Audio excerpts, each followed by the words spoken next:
Cette émission est une production de la télévision régionale des Moulins. Avec la collaboration de la Chambre de commerce et d'industrie Les Moulins, le CFP des Moulins, le CFP des Riverains et le SAE, fiers partenaires de Fibre E.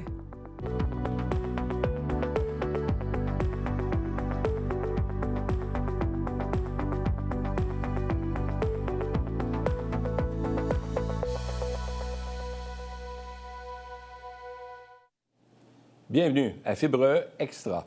Dans un monde d'affaires en constante évolution, l'intelligence artificielle, le fameux IA, prend de plus en plus sa place afin de simplifier la création de plans d'affaires. Les générateurs de business plan, qu'on appelle basés sur l'IA, rendent ce processus plus rapide, accessible et précis, même pour les entrepreneurs débutants ou à petit budget. Afin d'en apprendre davantage sur le sujet, on a pensé inviter deux types, Carl Lucier et Danick Diot, qui sont cofondateurs tous les deux de Tech Guys et Plania. Messieurs, bienvenue à Fibre E Extra.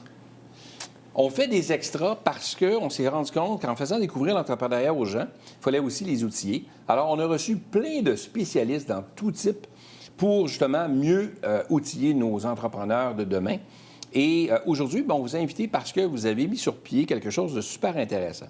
Juste avant, question de découvrir qui vous êtes, mais pourquoi Plania, pourquoi Tech Guys, puis qu'est-ce que c'est? Bien, en fait, on a lancé Tech Guys il y a environ 5 ans et demi, ça va bientôt faire 6 ans. Puis, avec un air technologique qui était vraiment grandissant au moment de la COVID, on a dit qu'on aurait vraiment l'opportunité d'aider beaucoup d'entreprises avec leur technologie. Et puis, au travers de ce processus entrepreneurial-là, on a créé Plania. Lorsque l'intelligence artificielle prenait beaucoup de croissance, on a dit, nous, on veut créer un logiciel, on veut aider les entrepreneurs, l'économie du Canada puis du Québec. Donc, on a lancé ce logiciel-là, en fait, au travers de notre expérience. OK. Danick, de ton côté, on est rendu à plusieurs employés. Là. Vous êtes une équipe de quoi? Une quinzaine de personnes, une vingtaine de personnes à peu près? Oui, on peut dire ça. Bien, dans le fond, la structure est que Tech Guys, comme que Cal l'a dit, on aide les entrepreneurs à utiliser la technologie, à l'intégrer aussi, l'intelligence artificielle dans leur processus. Puis on a Plania, qui est comme un peu notre produit de Tech Guys, qui est une sous-branche, que ça, on pourrait dire qu'on est à peu près 8 dans Plania et une quinzaine dans Tech Guys. OK. Donc, une belle entreprise déjà depuis 5 ans, qui a traversé le cap des 5 ans. Deux jeunes dynamiques qui voyaient une passion à s'ouvrir là, en se lançant en affaires. Donc, vous étiez déjà amis avant ou vous vous connaissiez déjà ou comment ça a parti tout ça? Bien, ça a vraiment parti au cégep. On s'est rencontrés dans notre cours de golf. Puis, dans un cours de golf? Oui, c'est un cours de golf. Le cégep, c'est pas facile aujourd'hui, hein? J'en ai manqué un bout, moi, parce qu'il n'y avait pas de golf dans mon temps. Là, mais bon. Bien, ça a duré une année, une session, puis on a fait partie de ça, puis on a vraiment vu qu'on avait un côté de compétition. Puis fast forward, à la fin de l'université, pendant la COVID, on s'est rencontrés avec notre autre partenaire, Philippe, puis on a lancé Tech Guys. OK. OK, cool. Donc là, Plania, parlons-en, parce que c'est un outil qu'on voulait parler aujourd'hui dans un Fibre E Extra pour mieux outiller les gens. Bon, je le disais en introduction. Premièrement, c'est quoi un plan d'affaires? Un plan d'affaires, en fait, c'est un document que tu prépares pour venir souvent présenter à quelqu'un d'autre de l'externe qui a besoin de comprendre c'est quoi ton projet. Souvent, ça va être utilisé pour aller chercher du financement. Donc, c'est une structure où est-ce que c'est qui tes clients, c'est quoi tes stratégies de croissance, où est-ce que tu te vois dans 1, 2, 3 ans, 5 ans. Et il y a une portion, oui, qui est textuelle avec les différentes sections, mais tu as aussi une portion qui est prévision financière. Donc, c'est super important lorsqu'on se lance en affaires d'avoir une idée approximative de combien de clients je suis capable d'aller chercher, c'est qui mes clients, c'est quoi mes produits, c'est quoi mes services. Donc, c'est vraiment un document qui centralise toute l'information qu'on peut venir présenter à un professionnel. Donc, soit un organisme de subvention, un organisme de financement, une banque, un investisseur, un partenaire d'affaires comme Danick. Donc, c'est vraiment un outil, en fait, pour ça. Puis si je peux rajouter un plan d'affaires, c'est l'idée d'un plan d'affaires, c'est de vulgariser, de créer une histoire de ton entreprise pour que quelqu'un qui ne te connaît pas puisse comprendre où est-ce que tu t'en vas, ça serait quoi la direction que ton entreprise peut aller. Puis donc, c'est vraiment de chiffrer où est-ce que tu t'en vas avec ça, puis pour permettre que les autres puissent savoir tu t'en vas où, c'est quoi ton entreprise, c'est quoi ton objectif, c'est quoi ta mission. Parce qu'on s'entend que si on ne se connaît pas, c'est difficile de te l'expliquer. Donc, c'est un document de standardisation qui est accepté là, en ce moment partout. Si j'ai une entreprise que je convoite depuis plusieurs années, plutôt que de me lancer en entreprise tout seul dans une business un start-up, là, je décide de reprendre une entreprise qui est existante. Donc, le reprenariat au Québec, il y a tellement d'entreprises qui cherchent des repreneurs actuellement qu'on dirige aussi nos entrepreneurs en disant, mais écoute, tu n'es pas obligé de te partir une business, tu peux aussi racheter une business, racheter une entreprise qui nos fleurons, le québécois, là, ça existe, là. Et des fois, bien, tu pars déjà avec une clientèle à la base. Est-ce que je me devrais, moi, comme repreneur, me faire un plan d'affaires, me faire une stratégie ou j'en ai pas besoin parce que l'entreprise existe déjà? Bien, je te dirais que tu en as quand même de besoin pour toi.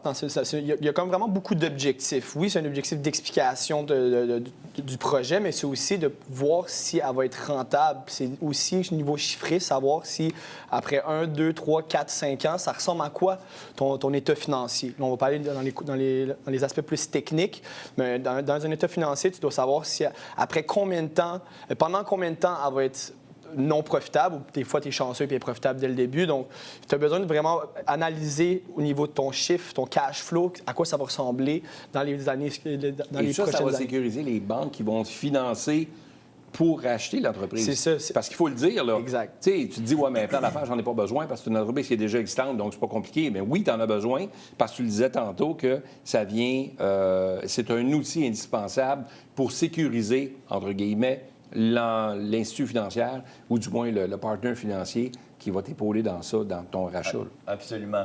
Puis, c'est un des outils que tu as besoin. Au final, ça reste qu'à racheter une entreprise ou démarrer une entreprise, tu as besoin de faire beaucoup de choses, tu as beaucoup de tâches, comme on parle d'une incorporation, de faire justement tout ce qui est l'aspect financier.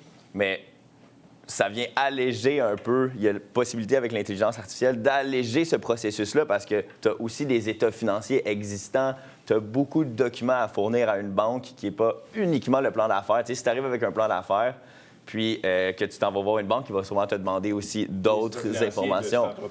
Exactement. Puis c'est quoi les actifs, c'est quoi beaucoup de documents que tu vas devoir fournir. Ça t'aide donc pour le financement, mais ça t'aide aussi pour te structurer puis voir aussi si le projet peut être viable à long terme. Exact. Ouais. Ça se peut que ton idée est bonne, mais tu peux pas en vivre de ça parce qu'actuellement, il n'y a pas de marché ou il n'y a pas de... C'est comme une étude de marché en même temps? Il y en a un dedans. Il y a une étude de marché. Il y a un côté, un aspect qui est sur ton entreprise. Donc, la personne qui va lire le plan d'affaires va connaître les gens qui gèrent cette entreprise-là, qui va connaître l'entreprise. Ensuite de ça, il y a aussi une perspective étude de marché. Donc, qu'est-ce qu'il y a alentour de ton entreprise? Donc, les compétitions, c'est quoi les prix, qu'est-ce qu'ils font, comment ils se démarquent. Puis ensuite de ça, comme Carl a dit, il y a l'état financier prévisionnel. Donc, dans le futur, ça va ressembler à quoi? Donc, tu as vraiment un ensemble. C'est pas une vérité absolue, non, mais c'est une bonne indication. Souvent, on a beaucoup de personnes qui viennent nous voir, puis ils sont toujours là, bien, je sais pas, je suis pas capable de prévoir dans le futur. L'idée, c'est vraiment déjà de prévoir. La majorité des gens ne prévoient pas, puis c'est bien mieux avoir une certaine direction qu'avancer la tête baissée et foncer dans un mur. Donc, au moins, là, tu sais un peu à quoi t'attendre, puis c'est ça sert à ça, un plan d'affaires. Démontre aussi à ton pas pourvoyeur, mais le financier, dans le fond, qui va t'épauler dans ton projet, bien, tu démontres aussi une stabilité, une sécurité, une stratégie. Tu as l'air plus de savoir où tu t'en vas. Tu es beaucoup plus outillé.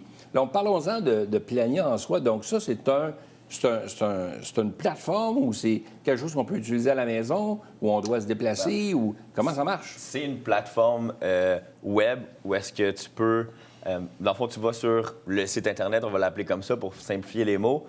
Tu commences à créer ton plan d'affaires. Donc, tu vas répondre à des questions sur ton entreprise, autant sur c'est qui tes clients, c'est quoi tes services.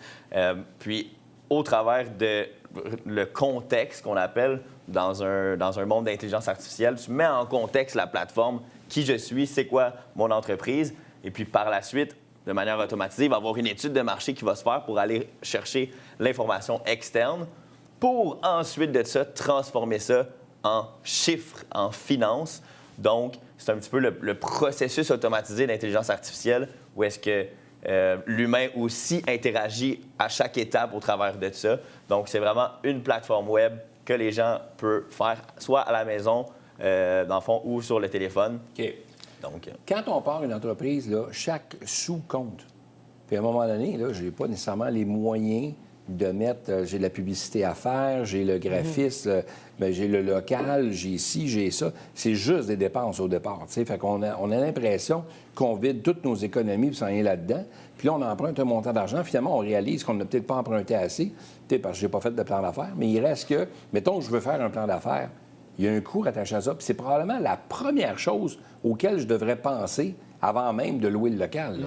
De dire, on se fait un plan d'affaires. Ça peut représenter quoi comme coût pour une entreprise? Je sais bien que ça varie d'un endroit à l'autre. Là, ta question, c'est par rapport au coût du plan d'affaires. Oui, faire affaire avec une entreprise, exemple comme la vôtre, là, ça peut ressembler à quoi pour une entreprise qui nous écoute ou du moins quelqu'un qui aurait le projet de se lancer dans quelque chose?